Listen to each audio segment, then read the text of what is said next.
everyone, this is Tish Griffin here, and I am back on behalf of Family Credit Management Services, just coming to talk to you about your finances, getting your debt together, making sure that you are okay dealing with collection calls, collection agencies, all of those questions that you have regarding money, finances, debt, whatever your questions, whatever your concerns, I've got a solution that can help.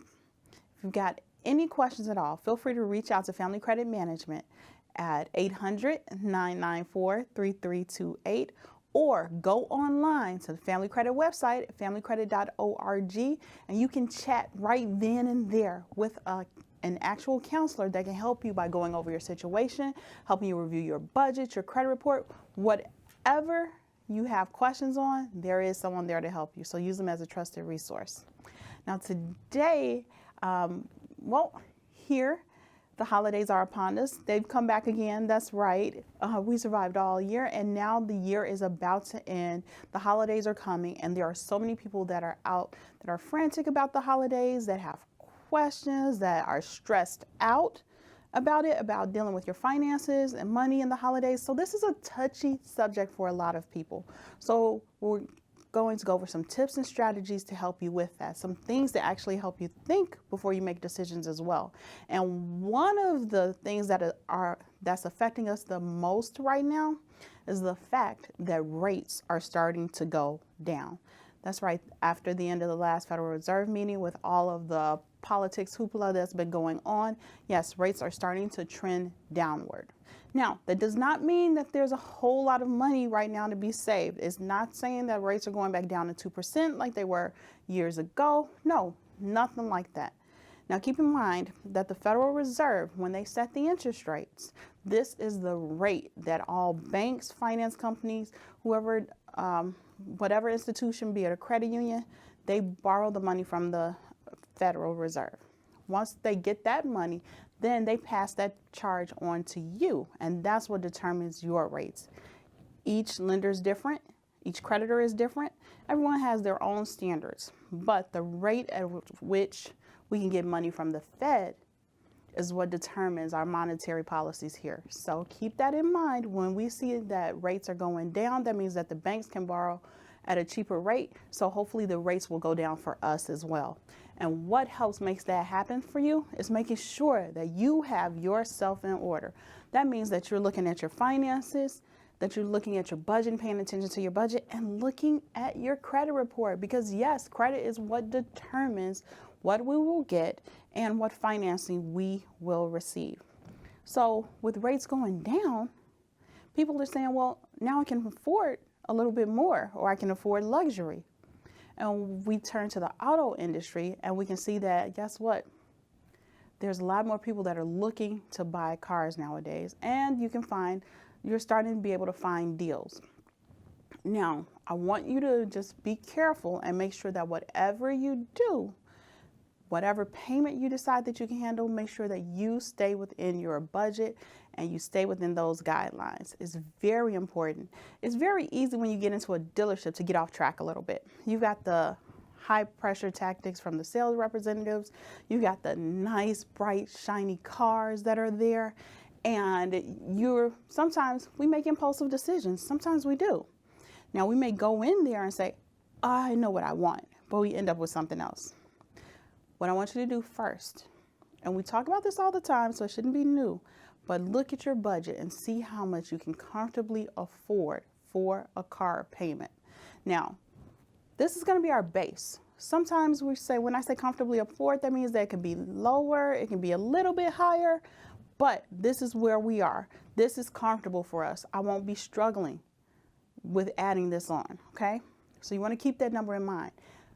Next thing I want you to do, whatever car you are considering, make sure you reach out to your insurance company. That's something that a lot of us don't think about when we're searching for a new car. So we'll touch on that in a second too. But the reason why I'm bringing this up is because years ago, we could get a car for a few $1,000s. And we thought maybe a $20,000 car was the top, that's luxury. That's a luxury vehicle. Then financing changed, car industry sort of changed, and everything shifted. Well, right now, it's really hard to find a nice car, and it's headed this way between $30,000 and $50,000. Right now, the mark is about $35,000, and that's your base model. So that means that you're paying $35,000 just for a car. And a lot of times, because of our credit situation, the monthly payment is a lot higher than we ever imagined. So that's why we want to take a step back too and think about those things. You may say, well, that's a lot. $35,000, $50,000. Some people even pay $100,000 or more for their cars or vehicles as well, depending on what you want to drive. And yes, your vehicle is a reflection of you in certain areas, in certain industries, but you also want to keep in mind, am I making money smart decisions? Does this not only fit my lifestyle, but fit my budget? And you have to go from there. Again, your budget is so much different than mine. Everyone's budget is different. So you want to think about that. What number can I afford? And that is what you want to stay, no matter where that car salesman may take you. So if you are looking at a vehicle and you feel that you can afford a $500 car note, now you know where your price range is going to be. You want to stay at that level. The average car note price right now that people are paying is $732 just for a base model. And I'm not even talking luxury. So if I'm telling you that the average car price for your car note is $732, and not only are the terms longer than 36 months now, we've got car notes where some people are getting car notes for 72 months or more just to be able to afford that comfortable payment. So you want to know for yourself, how long are you willing to pay on this vehicle? If it's a used vehicle, of course, some of that life is already gone. So these are things that you want to think about while you're trying to decide what your car note should be. And then again, take into account, call your insurance company and figure out just what that payment is going to look like. Now, you're not signing up for that insurance, but you want to know ahead of time, hey, if I get a 2022, whatever the make and model is, how much will my payment be per month? What's the annual premium? And that way you can decide from there. Maybe the car, you might find a car inexpensive, and it could have like a $500 car note, but then you call the insurance company and they tell you, oh yeah, your insurance is going to be $400 a month. Now you're looking at paying almost $1,000 still for your vehicle each and every single month. So again, we have to weigh out the opportunity costs. What are the pros of me going ahead with this purchase? What are the cons? Well, we know now there's more money coming out of your pocket. And then also you want to keep in mind, what is the upkeep for this vehicle?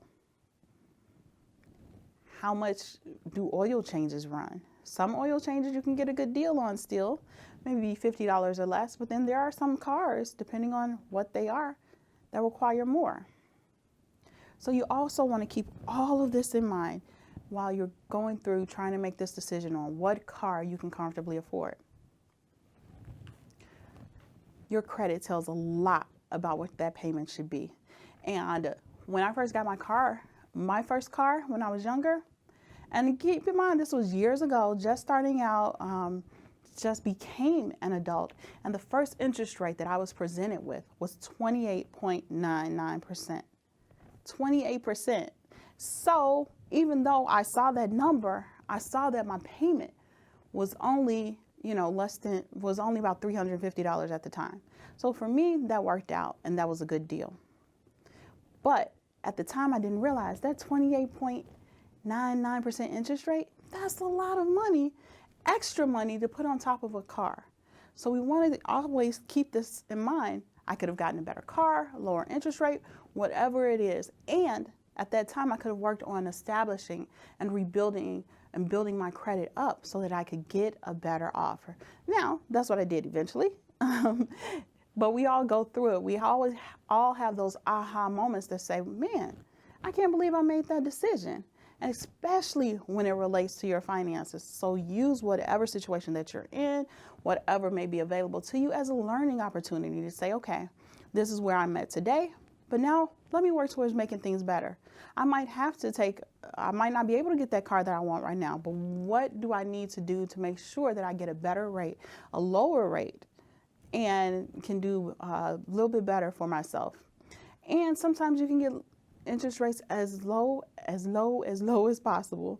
I've seen people come back with 4% or less interest rates, especially from getting their finances together. And with rates falling and people wanting to buy cars more, you just want to keep all of this in mind. When you go to that car dealership, don't feel pressured. Then you may say, well, even though those vehicles exist, with my finances, I know that I don't want to handle the upkeep of a $30,000 to $50,000 or $100,000 car. I want to stay within my budget, and my budget will only allow for me a few $100s a month.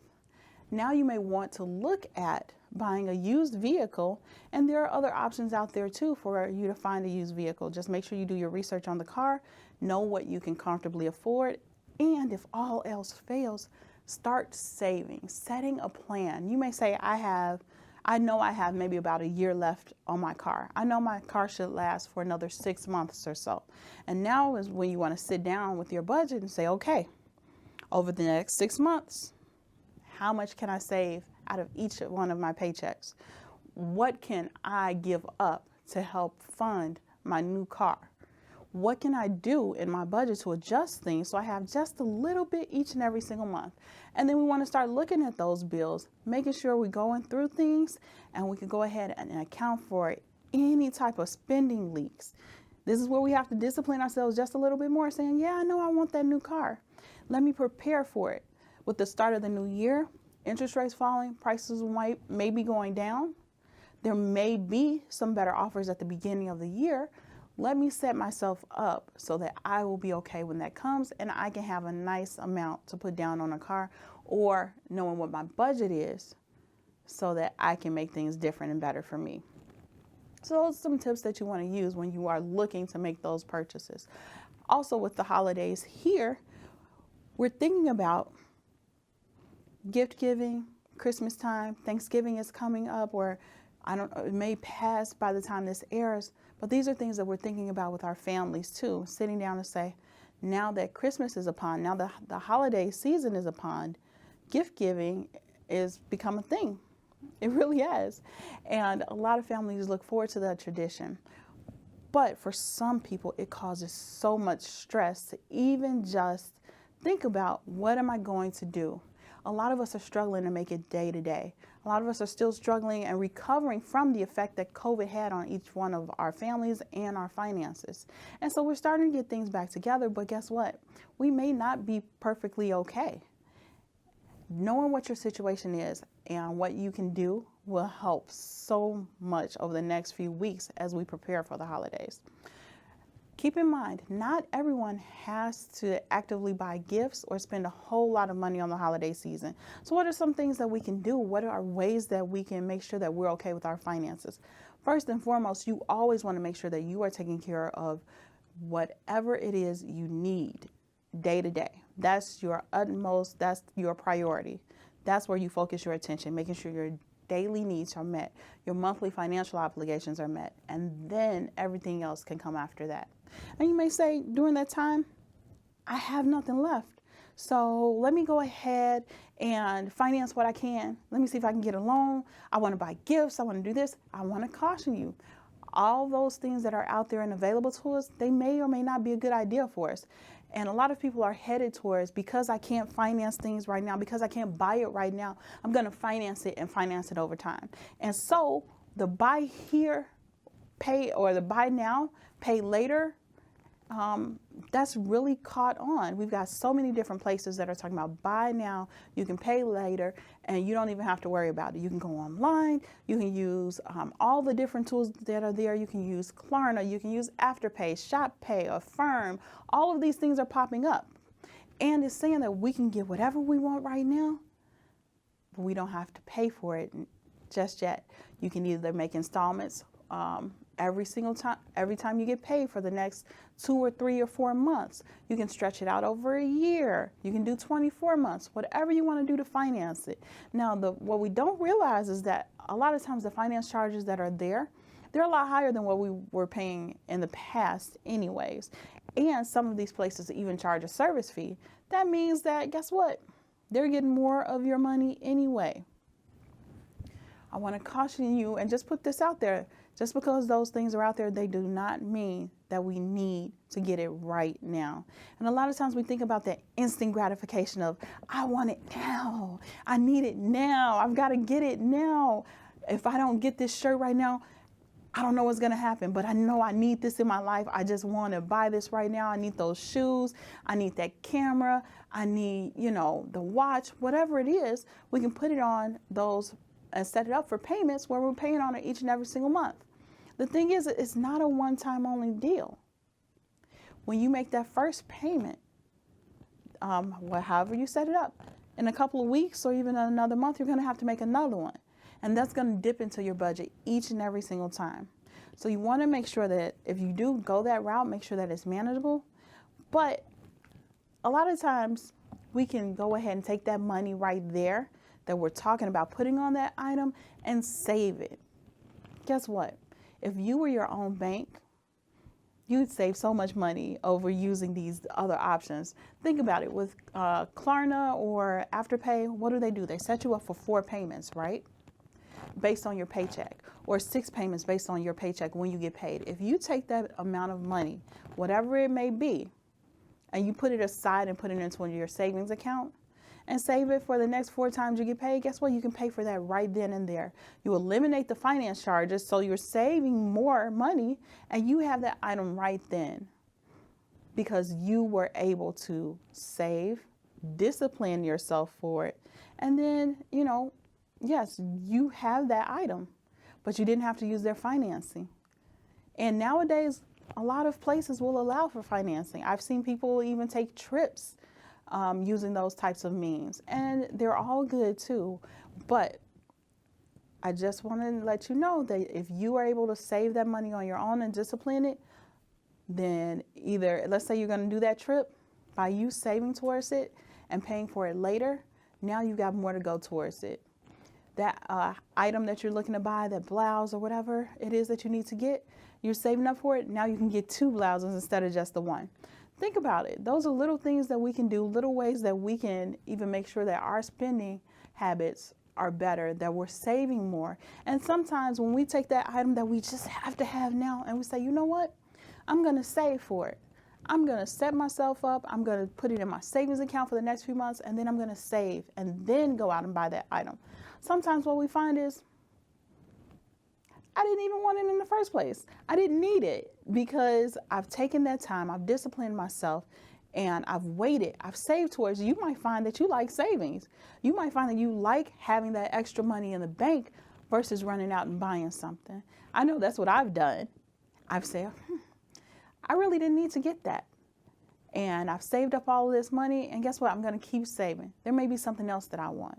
Again, I might be saving towards that new car. You never know. But keep those things in mind when you are out there. You're shopping, you're thinking about, should I do the buy now, pay later? Should I just go ahead and get the item? Should I blow my whole paycheck on the holidays? Take a step back and remember that there are different ways that we can make memories with our families. Think about what other ways that you have that you can use with your families to make those lasting memories. It's not always about the presents. It's not always about the gifts, but it's about the time that you spend with your family, and it's about the impact that you make on your lives. So look at creating memories or more memories during the holiday season. Some families have turned towards game day during the holidays. Some families do the white elephant, where you might buy 1 gift per family member, put it all in a grab bag, and do it that way. So there's other different ways that you can use over the holiday season so you don't have to blow your budget. And always keep that in mind, especially with rates going down. You want to be able to make those rates work for you. Again, if the rate that the banks are using to borrow money is less and that's going down, that means that you should be able to make more on the interest savings and be able to save that some sort of way. So let's watch the rates over the next couple of months. Let's see what happens. Let's see if the banks are loaning out more money now. and let's see if there's ways for you to get a better rate on when you're starting to save. You can look at the CD rates that the banks are offering, look at different checking accounts and see what type of interest they're offering. And you may say, well, it's only going to be a few pennies. But guess what? That interest earned, that's your money. Even if it is a few pennies a year, that's more than you had before you even started saving. So we want to keep that in mind. We want to look at different ways that we can start to increase our wealth, where we can save more, where we can put more towards our budget each and every single month so that we're not struggling. Last thing we want to happen is for us to run out of money, not know where things are going to come from, and not have that savings established. And we're all working towards reestablishing our savings, especially after the last few years. So keep that in mind as you go throughout the holiday season. What are some other ways that you can save, some tips that you can use, some things that you can do to just highlight your budget, and watch your spending habits over the next few weeks, the next few months as well, because now we want to see what can we start cutting back on to discipline ourselves to put more towards our savings. Again, and keep all of this in mind. And you may feel like a lot of times these things come about, or I don't have enough to make it, and the buy now pay here wasn't an option for me. My credit's trashed and I don't know what to do, so let me go get a payday loan because I can't make it. Want to caution you there too, because with those, again, you're paying more interest each and every single time. And with the payday loans, what they do is you tell them when you get paid, and as soon as you get your paycheck, they are looking to be paid back. Now, you don't have to pay them back right then. You can wait a minute, you can wait a month, and you just need to pay what's called the interest charges or whatever their fees are rolled into there, but you still owe them the same thing each and every single month. You may only have borrowed $500, or even I've seen people borrow $200, and by the end, they will have paid back over $2,000 worth of money towards just the payday loan where they barely got any money at all. So again, we want to look at those things. If I do this now, if I borrow that $500 now and I can't pay it back next month, how much are they going to tell me that I really need to pay them back? Because by the time you get done with that, you've tripled that debt and now you're sinking. But keep in mind that there is help available, and you can reach out to a counselor at Family Credit at 800-994-3328, or go online to familycredit.org and talk to a counselor. Get that help that you need. The holidays are coming, but right after that is the new year. We don't want to go into the next year just like this one was. We want to work on making everything better. So go to the Family Credit's website, download My Personal Spending Plan or Personal Finances Made Easy. Those are great guides to help you get your finances together for next year. So again, visit Family Credit's website at familycredit.org or reach out to a counselor at 800-994-3328. We know that the rates are getting better, but with that being said, I want to see you make better financial choices, make financial decisions, work on your budget, work on your spending and your finances.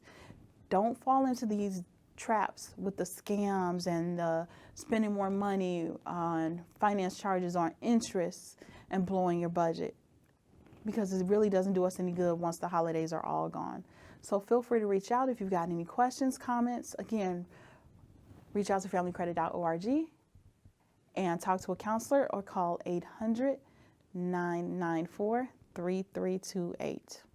So we will be back again to talk with you soon. And again, make some smart money choices with your finances and with the holidays. I don't want to see you fall into that debt trap. Think about what kind of memories that you can create with your family, and don't blow your budget. All right, until next time, take care.